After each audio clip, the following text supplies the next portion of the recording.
What's up internet world? Kumusta po kayo? Mototinta TV po muli. At for today's vlog mga katinta ay kailangan na po natin magpalit ng gulong dahil mula nung nag-Ironman tayo hanggang ngayon hindi pa napapalitan tong gulong niya. So time for a change. Bagong sapatos ni NK natin at ang napili nating gulong is Zeneos, no? Kagaya nung dating gulong sa Benelli natin na pinilitan natin noon. Dahil tested ko na siya, okay naman, makapit siya sa mga curbs, hindi naman siya umi-skid. Kaya yun, Zeneos pa rin yung pinili nating gulong.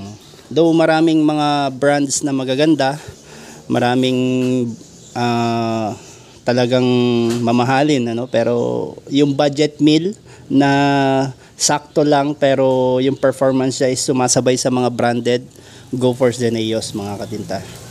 Recommended ko yun dahil nasubukan ko na siya for long ride. Okay naman siya kahit umuulan, hindi siya umi-skid. Alright, so yun mga katintan, dito na tayo kay Motomedic at papakabit na natin yung Zeneos ZN62. Babaklasin yung gulong at dadalhin natin sa vulcanizing shop. At ayun. Ayan si Motomedic as usual. Marami na namang nakapila, no? Kahit maaga tayong pumunta, sabi niya, agahan mo, may nauna pa sa atin. Motomedic. So, shout out. Oy, register ka na? Shout out sa may-ari ng sniper na to, bagong-bago.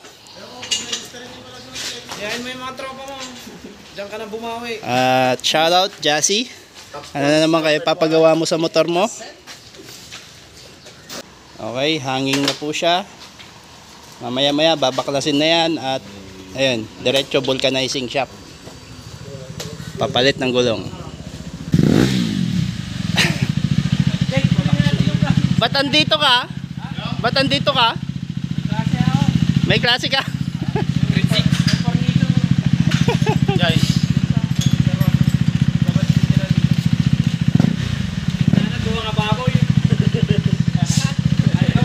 So yun mga katinta, nagsama yung dalawang baak.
tatagal talaga ang gulong. Yan, nakalagay sa likod ni Manong.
Okay, so just a quick look mga katinta sa Zeneos ZN62 na kinabit natin. So ito po yung markings niya. Ayan, yung brand. Ayan, nylon made. Tapos ang maximum load is 325 kilograms. Ayan, or 716 pounds. Ayan, pasensya na sa daliri ko at may langis. At ang maximum is 38 PSI cold. Okay, tubeless na rin po siya. At ayan po yung size niya. 160/60 17. Ayan.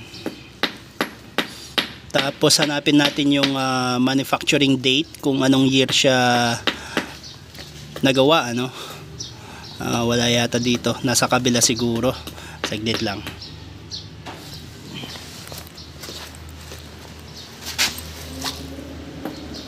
Hanapin natin yung manufacturing date. Ayun, ayun. So, gawa po siya nung year 2022. Ayan. So, last year lang po siya nagawa mga katinta. Ayan, yan. Hindi ka nakita at medyo against the light, ano. Pero yun po yung nakalagay. 2022 po na manufacture tong gulong na to. So, yun. Ipapakita ko sa inyo yung itsura ni NK mga katinta, kung ano yung itsura niya na nakakabit na si Zeneos.